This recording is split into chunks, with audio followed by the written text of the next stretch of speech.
Hello and welcome to basic federal services. आज का topic है हेल्थ इंश्योरेंस। हेल्थ इंश्योरेंस खरीदने में कई बार लोगों के साथ समस्याएं आती है। लोग जज नहीं कर पाते हैं कि उनको कौन सा इंश्योरेंस खरीदना चाहिए, कौन उनके लिए बेनिफिशियल है। तो आज हम इसी को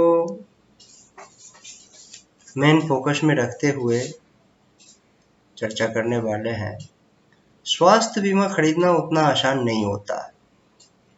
खासतौर से शिकायतों की मात्रा जिस हिसाब से इंश्योरेंस इंडस्ट्रीज में आ रही है, वो यही इशारा करती है कि उपभोक्ताओं को वह सौदा नहीं मिल पा रहा है जिसकी वो तलाश कर रहे हैं।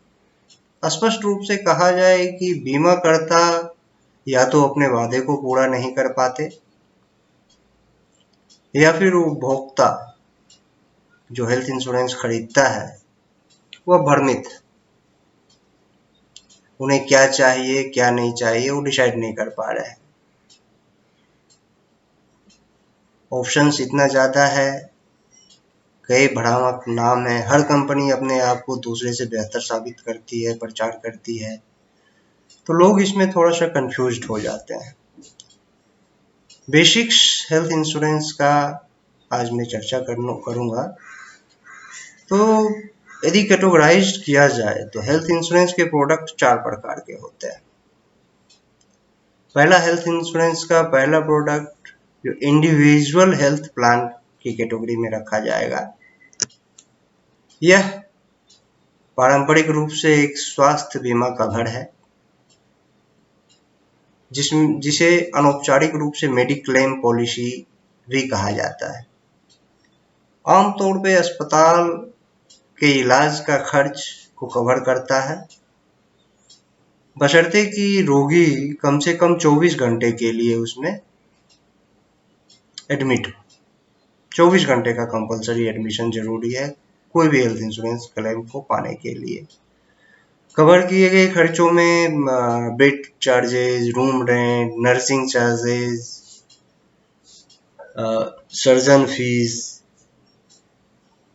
कंसल्टेंसी फी, ब्लड डोनेशन, जो मूलभूत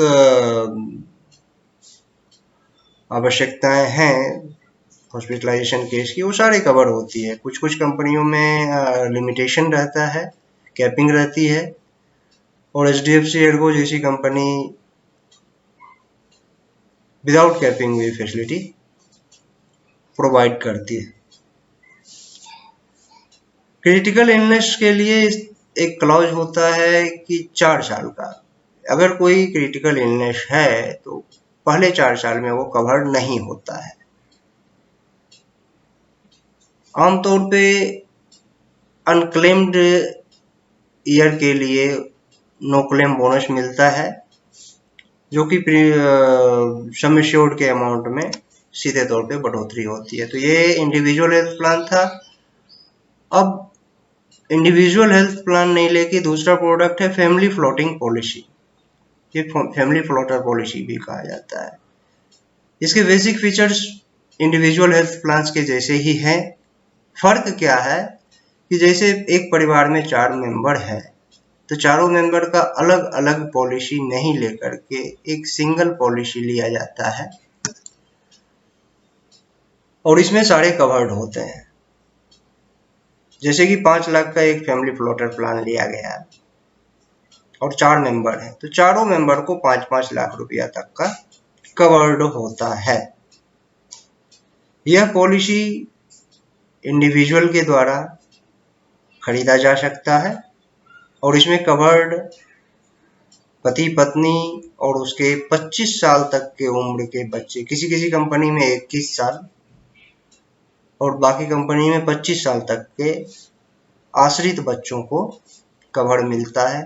कुछ केसेज में माता पिता को भी कवर करने वाला पॉलिसी आता है। तो ये फैमिली फ्लोटर प्लान है। तीसरा होता है क्रिटिकल इलनेस प्लान। यह इंडिविजुअल या फैमिली फ्लोटर पॉलिसी से अलग होता है। यह उसका विकल्प नहीं है, बल्कि इसे राइडर के रूप में लिया जाता है। जिस तरह से अपने यहाँ इंडिया में हेल्थ इंश्योरेंस पॉलिसीज बेची जाती है, उसमें एक बहुत बड़ी खामी है। खामी क्या है कि एक बीमारी का जो वित्तीय सहायता प्रदान करना होता है, क्रिटिकल इलनेस का खास करके, तो आमतौर पे हेल्थ इंश्योरेंस की कोई भी प्रोडक्ट 9 से 12 क्रिटिकल इलनेस को कवर करती है, बाकी क्रिटिकल इलनेस को कवर नहीं करती है। यही कारण है कि क्रिटिकल इलनेस प्लान को एज अ राइडर अलग से लिया जाता है, कुछ एक कंडीशन के साथ या बेनिफिशियल होता है। तीसरा होता है टॉप अप हेल्थ, चौथा, ये 3 का जिक्र हमने पहले कर लिया। ये चौथा होता है टॉप अप हेल्थ इंश्योरेंस। यह प्लान कंपलसरी डिस्काउंट के साथ आता है और खरीदने के लिए कंपैरेटिवली सस्ता पड़ता है।